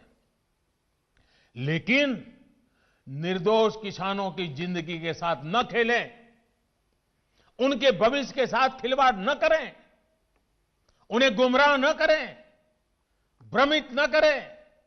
साथियों, ये वही लोग हैं जो बरसों तक सत्ता में रहे। इनकी नीतियों की वजह से देश की कृषि और किसान का उतना विकास नहीं हो पाया जितना उसमें सामर्थ्य था। पहले की सरकारों की नीतियों की वजह से सबसे ज्यादा बर्बाद वो किसान हुआ जिसके पास न तो ज्यादा जमीन थी न ज्यादा संसाधन। इस छोटे किसान को बैंकों से पैसा नहीं मिलता था क्योंकि उसके पास तो बैंक खाता तक नहीं था। पहले के समय में जो फल उसका लाभ इन छोटे किसानों के लिए तो कहीं नामो निशान नहीं था। कोई इक्का दुक्का कहीं मिल जाए तो अलग बात है। इस छोटे किसान को खेत सिंचने के लिए न पानी मिलता था न बिजली मिलती थी। वो हमारा बेचारा गरीब किसान अपना खून पसीना लगाकर वो खेतों में जो पैदा भी करता था उसे बेचने में भी उसकी हालत खराब हो जाती थी। इस छोटे किसान की सुध लेने वाला कोई नहीं था। और आज मैं देशवासियों को फिर याद दिलाना चाहता हूं, देश में इन किसानों की संख्या छोटी नहीं है। जिनके साथ यह अन्याय किया गया है ना, ये संख्या 80% से ज्यादा किसान इस देश में हैं, करीब करीब 10 करोड़ से भी ज्यादा, जो इतने वर्षों तक सत्ता में रहे। उन्होंने इन किसानों को अपने हाल पर छोड़ दिया था। चुनाव होते रहे, सरकारें बनती रही, रिपोर्ट आती रही, आयोग बनते रहे, वादे करो भुला दो, करो भुला दो, यही सब हुआ। लेकिन किसान की स्थिति नहीं बदली। नतीजा क्या हुआ? गरीब किसान और गरीब होता गया। क्या देश में इस स्थिति को बदलना आवश्यक नहीं था? मेरे किसान भाइयों और बहनों, 2014 में सरकार बनने के बाद हमारी सरकार ने नई अप्रोच के साथ काम करना शुरू किया। हमने देश के किसान की छोटी छोटी दिक्कतों और कृषि के आधुनिकीकरण, उसे भविष्य की जरूरतों के लिए तैयार करने, दोनों पर एक साथ ध्यान दिया। हम बहुत सुनते थे कि उस देश में खेती इतनी आधुनिक है, वहां का किसान इतना समृद्ध है। कभी इजराइल का उदाहरण सुनते रहते थे। हमने दुनिया भर में कृषि क्षेत्र में क्या क्रांति आई है, क्या बदलाव आए हैं, क्या नए इनिशिएटिव आए हैं, क्या अर्थव्यवस्था के साथ कैसे जोड़ा है, सारी चीजों का गहन अध्ययन किया। इसके बाद हमने अपने अलग अलग लक्ष्य बनाए और सभी पर एक साथ काम शुरू किया। हमने लक्ष्य बनाकर काम किया कि देश के किसानों का खेती पर होने वाला खर्च, इनपुट कॉस्ट, ये कम हो, उसका खर्चा कम हो।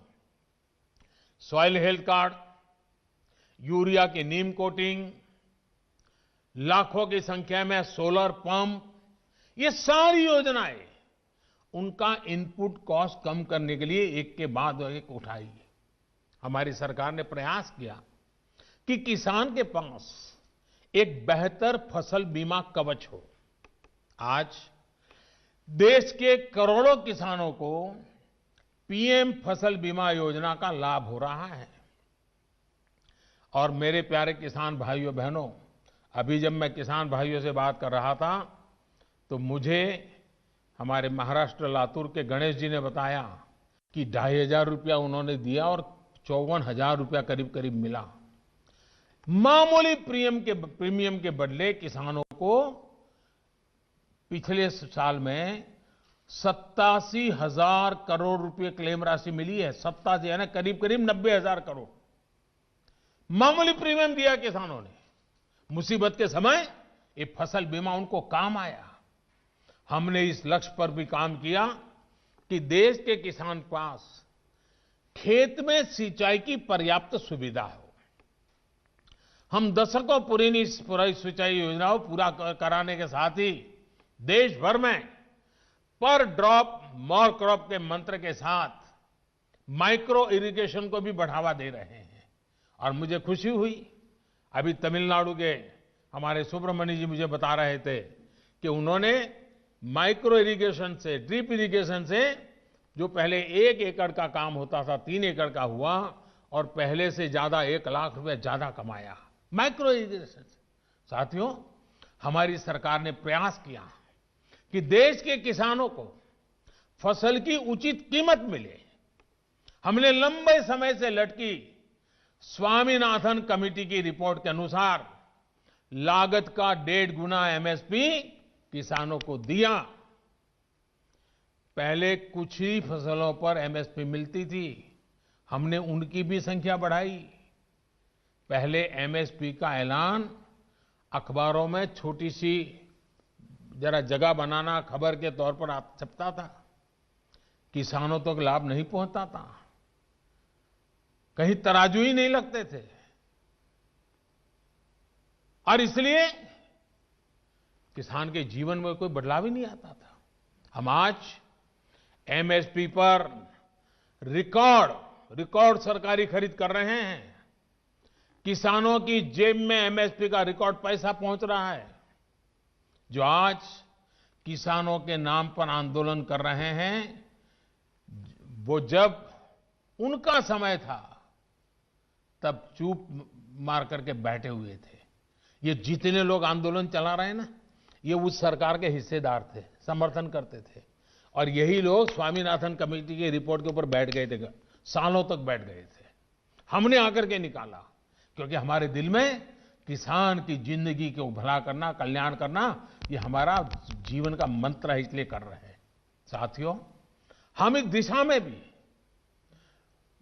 फसल बेचने के लिए किसान के पास सिर्फ एक मंडी नहीं, बल्कि उसको विकल्प मिलना चाहिए, बाजार मिलना चाहिए।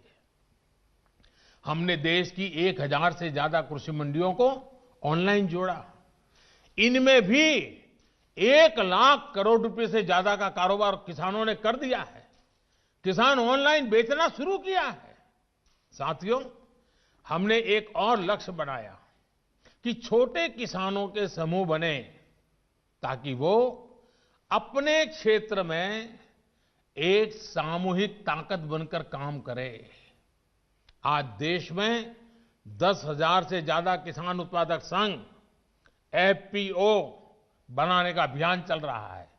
उन्हें आर्थिक मदद दी जा रही है। अभी हम महाराजगंज के राम गुलाब जी से सुन रहे थे, 300 के करीब किसानों को इकट्ठा किया है उन्होंने, और पहले की तुलना में 1.5 गुना भाव से माल बेचना शुरू हुआ है। एफपीओ बनाया उन्होंने, वैज्ञानिक तरीके से खेती में मदद ली, और आज उनको फायदा हो रहा है। साथियों, हमारे कृषि क्षेत्र की सबसे बड़ी आवश्यकता है गांव के पास ही भंडारण, कोल्ड स्टोरेज। इसकी आधुनिक सुविधा कम कीमत पर हमारे किसानों को उपलब्ध हो। हमारी सरकार ने इसे भी प्राथमिकता दी। आज देश भर में कोल्ड स्टोरेज का नेटवर्क विकसित करने के लिए सरकार करोड़ों रुपए का निवेश कर रही है। हमारी नीतियों में इस पर भी बल दिया गया है कि खेती के साथ ही किसान के पास आय बढ़ाने के दूसरे विकल्प भी हो। हमारी सरकार मछली पालन, पशुपालन, डेयरी उद्योग, मधुमक्खी पालन सभी को प्रोत्साहित कर रही है। हमारी सरकार ने यह भी सुनिश्चित किया कि देश के बैंकों का पैसा देश के किसानों के काम आए। 2014 में जब हम पहली बार सरकार में आए और शुरुआत थी हमारी, 2014 में जहां 7 लाख करोड़ रुपए का प्रावधान एक किसानों के लिए किया गया था, धन के लिए, वही इसे अब करीब 14 लाख करोड़ रुपए यानी 2 गुना किया गया है, ताकि किसान को कर्ज मिल सके। बीते कुछ महीनों से करीब 2.5 करोड़ छोटे किसानों को किसान क्रेडिट कार्ड से जोड़ा गया है और अभियान तेजी से चल रहा है। हम मछली पालकों, पशुपालकों, उनको भी किसान क्रेडिट कार्ड दे रहे हैं। ये लाभ उनको भी अब दिया जा रहा है। साथियों, हमने इस लक्ष्य पर भी काम किया, खेती की दुनिया में क्या चल रहा है, इसके लिए देश में आधुनिक कृषि संस्थान हो। बीते वर्षों में देश में अनेक नए कृषि संस्थान बने हैं, कृषि की पढ़ाई की सीटें बढ़ी हैं और साथियों, खेती से जुड़े इन सारे प्रयासों के साथ ही हमने एक और बड़े लक्ष्य पर काम किया। ये लक्ष्य है गांव में रहने वाले किसान का जीवन आसान हो। साथियों, आज जो किसानों के लिए इतने आंसू बहा रहे हैं, इतने बड़े बड़े बयान दे रहे हैं, बड़ा दुख दिखा रहे हैं, जब ये लोग सरकार में थे तब इन्होंने किसानों का दुख, उनकी तकलीफ दूर करने के लिए क्या किया, ये देश का किसान अच्छी तरह जानता है। आज सिर्फ खेती ही नहीं बल्कि उसके जीवन को आसान बनाने के लिए हमारी सरकार उसके दरवाजे तक पहुंची है, खेत के मेड़ तक पहुंची है। आज देश के छोटे और सीमांत किसान को अपना पक्का घर मिल रहा है, शौचालय मिल रहा है, साफ पानी का नल मिल रहा है। यही किसान है जिसे बिजली के मुफ्त कनेक्शन, गैस के मुफ्त कनेक्शन, ये बहुत बड़ा लाभ हुआ है। हर साल आयुष्मान भारत योजना के तहत 5 लाख रुपए तक के मुफ्त इलाज की सुविधा ने आज मेरे छोटे किसान के जीवन की बहुत बड़ी चिंता कम की है। 90 पैसे प्रतिदिन, यानी एक चाय से भी कम कीमत, 90 पैसे प्रतिदिन और 1 रुपया महीना के प्रीमियम पर बीमा, ये मेरे किसानों के जीवन में बहुत बड़ी ताकत है। 60 वर्ष की आयु के बाद 3,000 रुपये मासिक पेंशन, ये सुरक्षा कवच भी आज किसान के पास है। साथियों, आजकल कुछ लोग किसान की जमीन की चिंता करने का दिखावा कर रहे हैं। किसानों की जमीन हड़पने में कैसे कैसे लोगों के नाम अखबारों में चमकते रहे हैं, हम जानते हैं। ये लोग तब कहां थे जब मालिकाना दस्तावेज के अभाव में किसानों के घर और जमीन पर अवैध कब्जे हो जाते थे। गांव के छोटे और सीमांत किसानों को, खेत मजदूरों को इस अधिकार से इतने सालों तक वंचित किसने रखा? इसका जवाब इन लोगों के पास नहीं है। गांव में रहने वाले हमारे भाई बहनों के लिए ये काम आज हो रहा है। अब गांव में किसानों को उनके मकान का, जमीन का नक्शा और कानूनी दस्तावेज दिया जा रहा है। टेक्नोलॉजी की मदद से स्वामित्व योजना के बाद अब गांव के किसान को भी जमीन और घर के नाम पर बैंक से कर्ज मिलना आसान हुआ है। साथियों, बदलते समय के साथ अपनी अप्रोच का विस्तार करना भी उतना ही जरूरी है। हमें 21वीं सदी में भारत की इस कृषि को आधुनिक बनाना ही होगा और इसी का बीड़ा देश के करोड़ों किसानों ने भी उठाया है और सरकार भी उनके साथ कंधे से कंधा मिला करके आगे बढ़ने के लिए कृत संकल्प है। आज हर किसान को यह पता है कि उसकी उपज का सबसे अच्छा दाम कहां मिल सकता है।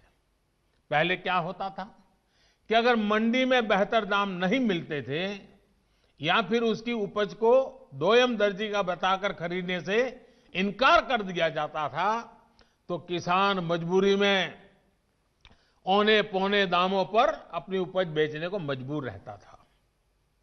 इन कृषि सुधारों के जरिए हमने किसानों को बेहतर विकल्प दिए हैं। इन कानूनों के बाद आप जहां चाहे, जिसे चाहे अपनी उपज बेच सकते हैं। मेरे किसान भाइयों बहनों, मेरे इन शब्दों को आप ध्यान से सुनिए। मैं फिर से कह रहा हूं कि आप अपनी फसल को जहां चाहे आप निर्णय करके बेच सकते हैं। आपको जहां सही दाम मिले आप वहां पर उपज बेच सकते हैं।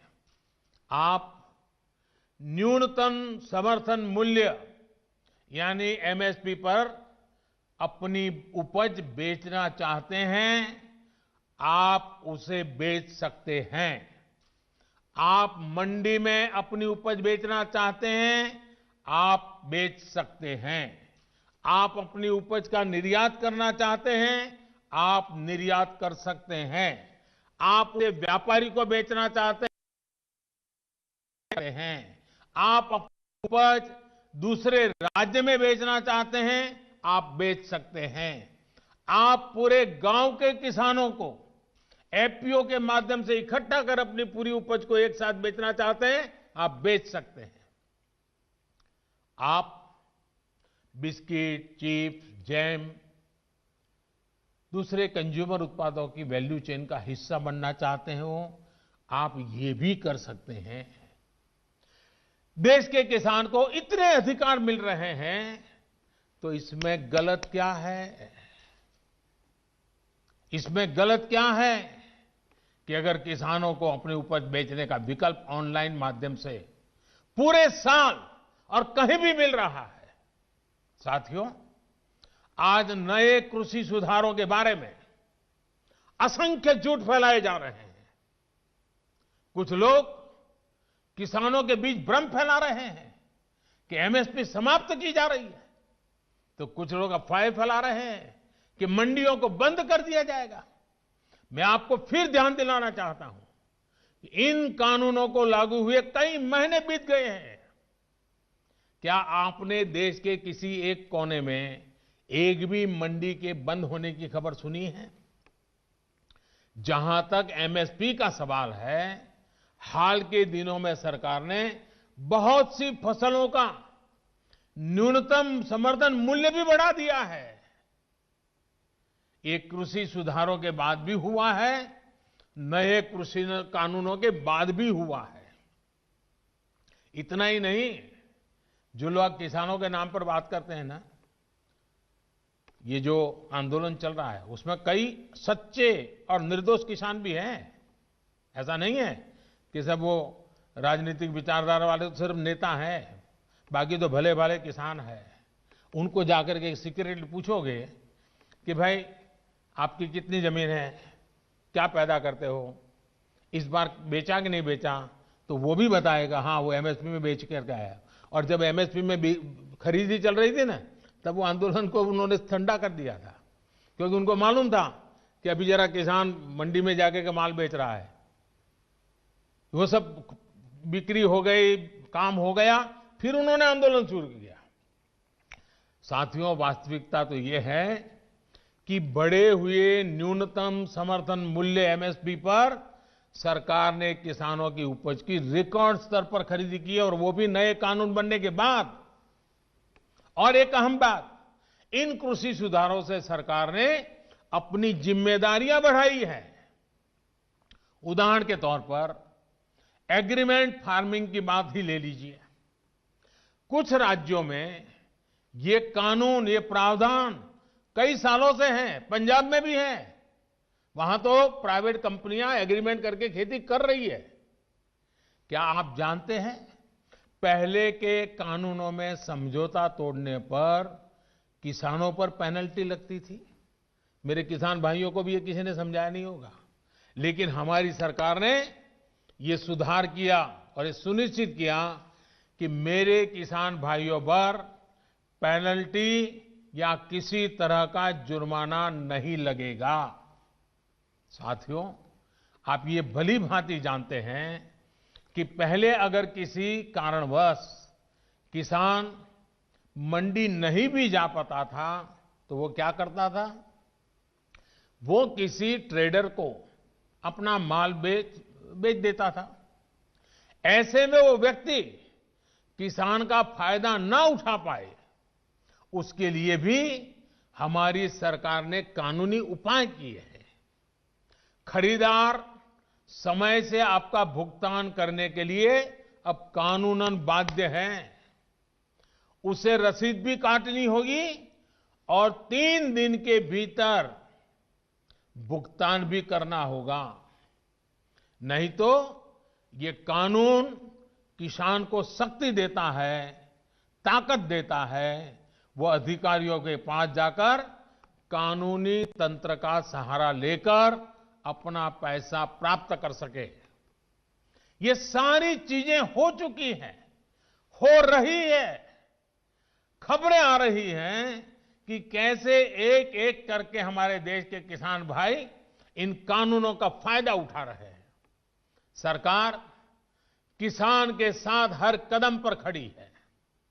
किसान चाहे जिसे अपनी उपज बेचना चाहे, सरकार ने ऐसी व्यवस्था की है कि एक मजबूत कानून और लीगल सिस्टम किसानों के पक्ष में खड़ा रहे। साथियों, कृषि सुधारों का एक और अहम पक्ष भी ये है के लिए समझना जरूरी है। अब जब कोई किसान के साथ एग्रीमेंट करेगा तो वो ये भी चाहेगा कि उपज अच्छी से अच्छी हो। इसके लिए एग्रीमेंट करने वाला किसानों को अच्छे बीज, आधुनिक तकनीक, अत्याधुनिक उपकरण, विशेषज्ञता ये हासिल करने में मदद करेगा ही करेगा, क्योंकि उसको तो उसे रोजी रोटी उसमें है। अच्छी उपज के लिए सुविधाएं किसानों के दरवाजे पर उपलब्ध करवाएगा। एग्रीमेंट करने वाला व्यक्ति बाजार की ट्रेंड से पूरी तरह वाकिफ रहेगा और इसी के अनुरूप हमारे किसानों को बाजार की मांग के हिसाब से काम करने में मदद करेगा। अब आपको मैं एक और स्थिति बताता हूं। अगर किसी वजह से, किसी परेशानी की वजह से किसान की उपज अच्छी नहीं होती या फिर बर्बाद हो जाती है, तो भी ये याद रखिए, तो भी जिसने एग्रीमेंट किया है उसको, किसान को उपज का जो दाम निर्धारित हुआ था वो उसको देना ही पड़ेगा। एग्रीमेंट करने वाला अपने एग्रीमेंट को अपनी मर्जी से खत्म नहीं कर सकता है। लेकिन दूसरी तरफ अगर किसान एग्रीमेंट को किसी भी वजह से खत्म करना चाहता है तो किसान कर सकता है, सामने वाला नहीं कर सकता है। क्या ये स्थिति किसानों के लिए फायदेमंद है कि नहीं है? सबसे ज्यादा एश्योरेंस किसान को है कि नहीं है? किसान को फायदा होने वाली गारंटी इसमें है कि नहीं है? एक और सवाल लोगों ने उछाल करके रखा हुआ, आपके मन में भी आता होगा। अगर किसी स्थिति में उपज अच्छी हुई, मार्केट बहुत शानदार हो गया, जो एग्रीमेंट में था उससे भी ज्यादा मुनाफा एग्रीमेंट वाले को मिल रहा है, अगर ऐसा होता है तो एग्रीमेंट का जितना पैसा है वो तो देना ही दे है, लेकिन अगर ज्यादा मुनाफा हुआ है तो उसमें से कुछ बोनस भी किसान को देना पड़ेगा। इससे बड़ा किसान की रक्षा कौन कर सकता है? ऐसी स्थिति होने में किसान एग्रीमेंट में तय किए गए मूल्य के अलावा, जैसा मैंने कहा, बोनस का भी वो हकदार होगा। पहले क्या होता था, याद है ना? सारा रिस्क किसान का होता था और रिटर्न किसी और का होता था। अब नए कृषि कानूनों और सुधार के बाद स्थिति पूरी तरह किसानों के पक्ष में हो गई है। अब सारा रिस्क एग्रीमेंट करने वाले व्यक्ति या कंपनी का होगा और रिटर्न किसान का होगा। साथियों, देश के कई भागों में एग्रीमेंट फार्मिंग को पहले भी परखा गया है, उसे कसौटी पर कसा गया है। क्या आपको पता है कि दुनिया में आज सबसे ज्यादा दुग्ध उत्पादन, मिल्क प्रोडक्शन करने वाला देश कौन सा है? ये देश कोई और नहीं, हमारा हिंदुस्तान है। हमारे पशुपालक, हमारे किसान की मेहनत है। आज डेयरी सेक्टर में बहुत सी सहकारी और निजी कंपनियां किसानों से, दुग्ध उत्पादकों से दूध खरीदती हैं और उसे बाजार में बेचती हैं। ये मॉडल कितने वर्षों से चला रहा है। क्या आपने कभी सुना कि किसी एक कंपनी या सहकारी संस्था ने बाजार पर अपना कब्जा जमा लिया, अपना एकाधिकार कर लिया? क्या आप उन किसानों और उन दुग्ध उत्पादकों की सफलता से परिचित नहीं हैं जिन्हें डेयरी सेक्टर के इस काम से लाभ हुआ है? एक और सेक्टर है, यहां पर हमारा देश बहुत आगे है, वो है पोल्ट्री यानी मुर्गी पालन। आज भारत में सबसे ज्यादा अंडों का उत्पादन होता है। पूरे पोल्ट्री सेक्टर में बहुत सी बड़ी कंपनियां काम कर रही है, कुछ छोटी कंपनियां भी हैं, तो कुछ स्थानीय खरीदार भी इस व्यवसाय में जुटे हैं। इस सेक्टर से जुड़े लोग अपना प्रोडक्ट किसी को भी कहीं भी बेचने के लिए स्वतंत्र हैं। जहां भी उन्हें सबसे ज्यादा दाम मिलता है वो अंडे बेच सकते हैं। हम चाहते हैं कि हमारे किसानों को, कृषि सेक्टर को इसी तरह का विकास करने का अवसर मिले जैसा पोल्ट्री और डेयरी सेक्टर को मिला है। हमारे किसानों की सेवा में जब बहुत सी कंपनियां व्यवसाय के कई तरह के प्रतिस्पर्धी रहेंगे तो उन्हें अपनी उपज का ज्यादा दाम भी मिलेगा और बाजार तक उनकी बेहतर पहुंच भी संभव होगी। साथियों, नए कृषि सुधारों के जरिए भारतीय कृषि में नई टेक्नोलॉजी को भी प्रवेश मिलेगा। आधुनिक तकनीक के जरिए हमारे किसान अपनी उपज को बढ़ा सकेंगे, अपनी उपज को विविधता दे सकेंगे, अपनी उपज की बेहतर ढंग से पैकेजिंग कर सकेंगे, अपनी उपज में वैल्यू एडिशन कर सकेंगे। एक बार ऐसा हो गया तो हमारे किसानों की उपज की पूरी दुनिया में मांग होगी और ये मांग और लगातार बढ़ेगी। हमारे किसान सिर्फ उत्पादक नहीं बल्कि खुद निर्यातक बन सकेंगे। दुनिया में कोई भी अगर कृषि उत्पादों के जरिए बाजार में अपनी धाक जमाना चाहेगा तो उसे भारत आना पड़ेगा। अगर दुनिया में कहीं भी क्वालिटी और क्वांटिटी दोनों की जरूरत होगी तो उन्होंने भारत के किसानों के साथ साझेदारी करनी पड़ेगी। जब हमने दूसरे सेक्टर में इन्वेस्टमेंट और इनोवेशन बढ़ाया तो हमने आय बढ़ाने के साथ ही उस सेक्टर में ब्रांड इंडिया को भी स्थापित किया। अब समय आ गया है कि ब्रांड इंडिया दुनिया के कृषि बाजारों में भी खुद को उतनी ही प्रतिष्ठा के साथ स्थापित करे।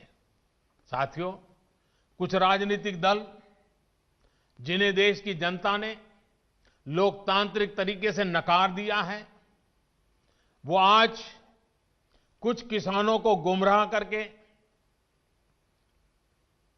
जो कुछ भी कर रहे हैं,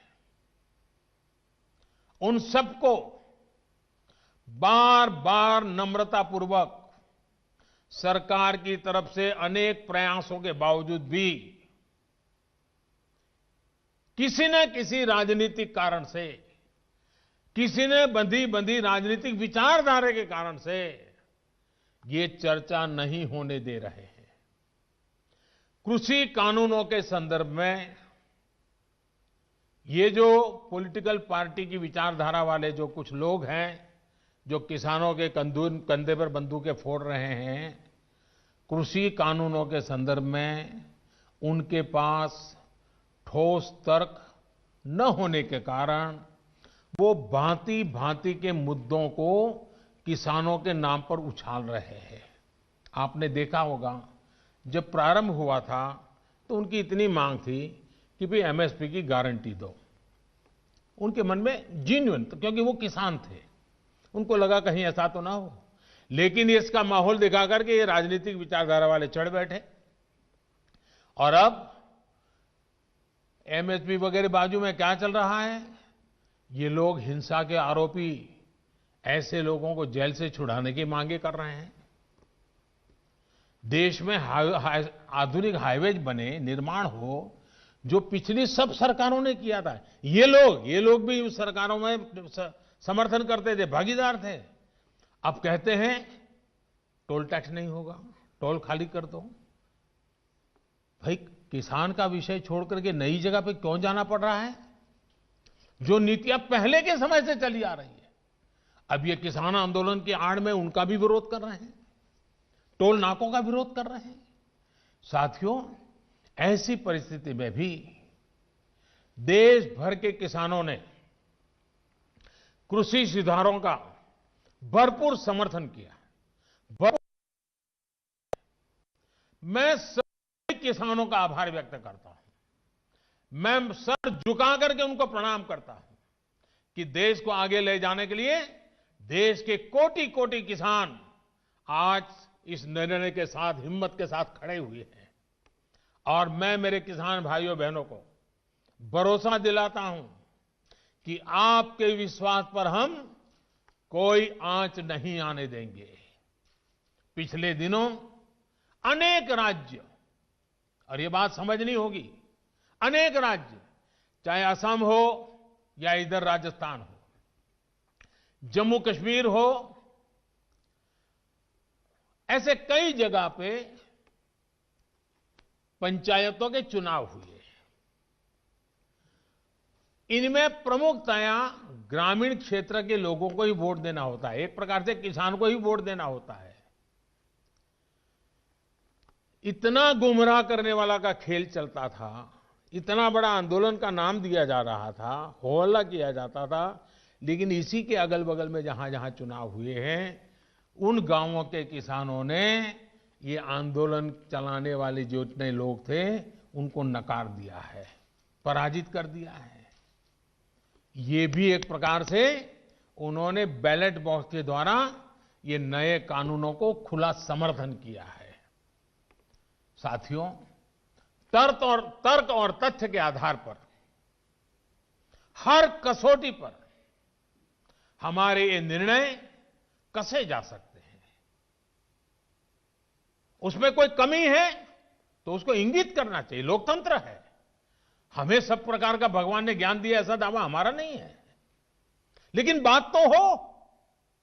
इन बातों के बावजूद भी लोकतंत्र में अटूट आस्था और श्रद्धा होने के कारण, किसानों के प्रति हमारा समर्पण होने के कारण, हर समय किसानों के हर मुद्दे पर चर्चा के लिए सरकार तैयार है। समाधान के लिए हम खुला मन लेकर के चल रहे हैं। कई दल ऐसे भी हैं जो इन्हीं कृषि सुधारों के पक्ष में रहे हैं। उनके लिखित बयान भी हमने देखे हैं। वो आज अपनी कही बात से ही मुकर गए हैं, उनकी भाषा बदल गई है।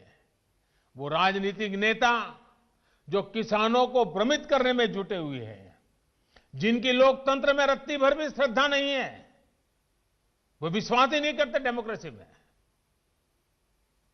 दुनिया के कई देशों में उनका परिचय है लोगों को। ऐसे लोगों के जो भी उन्होंने कहा है पिछले दिनों, जिस प्रकार के अनलगढ़ आरोप लगाए हैं, जिस भाषा का प्रयोग किया है, पता नहीं कैसी कैसी इच्छाएं व्यक्त की है, मैं बोल भी नहीं सकता हूं। ये सब करने के बावजूद भी, उन सब चीजों को सहन करने के बाद भी, उसको पेट में उतार करके, मन ठंडा रख करके, उन सबको सहन करते हुए, मैं आज फिर एक बार नम्रता के साथ उन लोगों को भी जो हमारे घोर विरोध करने पर तुले हुए, उनको भी कहता हूं, मैं नम्रता के साथ कहता हूं, हमारी सरकार किसान हित में उनसे भी बात करने के लिए तैयार है, लेकिन बात मुद्दों पर होगी, तर्क और तथ्यों पर होगी। साथियों, हम देश के अन्नदाता को उन्नत करने के लिए हर संभव प्रयास कर रहे हैं। जब आपकी उन्नति होगी तो पूरे राष्ट्र की उन्नति तय है। सिर्फ आत्मनिर्भर किसान ही आत्मनिर्भर भारत की नींव डाल सकता है। मेरे देश के किसानों से आग्रह है, किसी के बहकावे में ना आए, किसी के झूठ को न स्वीकारे, तर्क और तथ्य के आधार बनाकर ही सोचे विचारे। और फिर एक बार देश भर के किसानों ने खुल करके जो समर्थन दिया है, ये मेरे लिए अत्यंत संतोष और गर्व का विषय है। मैं आपका बहुत आभारी हूं। एक बार फिर से करोड़ों किसान परिवारों को पीएम किसान सम्मान निधि के लिए मैं आपको बहुत बहुत बधाई देता हूं और मैं आपसे लगातार प्रार्थना करता हूं, आपके लिए भी प्रार्थना करता हूं, आप स्वस्थ रहें, आपका परिवार स्वस्थ रहे। इसी कामना के साथ आप सभी का बहुत बहुत आभार, धन्यवाद।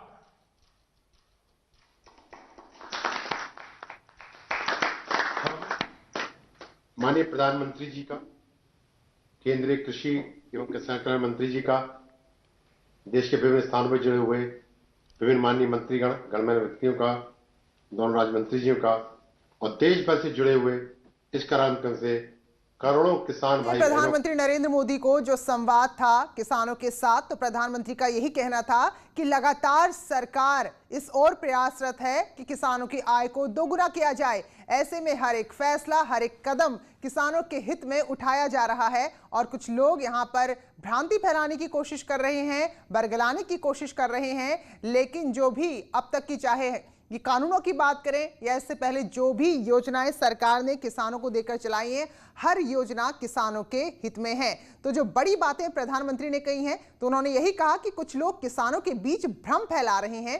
तो अन्नदाताओं के साथ संवाद था जिसमें अलग अलग राज्यों के लोग जुड़े थे और खुद केंद्रीय मंत्री और अलग अलग जगह पार्टी के बड़े नेता, खुद मुख्यमंत्री योगी आदित्यनाथ, उप मुख्यमंत्री, इन लोगों ने किसानों के बीच बैठकर प्रधानमंत्री नरेंद्र मोदी का ये पूरा संवाद, ये पूरा संबोधन सुना है। तो मोदी सरकार ने कहा कि किसी भी तरह की अगर यहां पर बातचीत होती है, एक बात ये तय माने किसान कि हमेशा सरकार किसानों को लेकर चिंतित है और यही वजह है कि हर एक छोटे से छोटा और बड़े से बड़ा फैसला किसानों के हित में किया गया है। तो बड़ी बातें भी लगातार हम आपको दिखा रहे हैं। विपक्ष पर झूठे आरोप लगाने का आरोप लगाया है। उन्होंने कहा कि विपक्ष सिर्फ और सिर्फ अपना फायदा देख रहा है, जबकि विपक्ष, जो कि अब दल विपक्ष में है, जब वो सत्ता में थे उन्होंने ऐसी नीति बनाई जिससे किसानों को कभी भी लाभ नहीं हुआ। उस वक्त छोटे किसानों की सुध लेने वाला कोई नहीं था। वो किसान जिनके पास जमीन के छोटे छोटे टुकड़े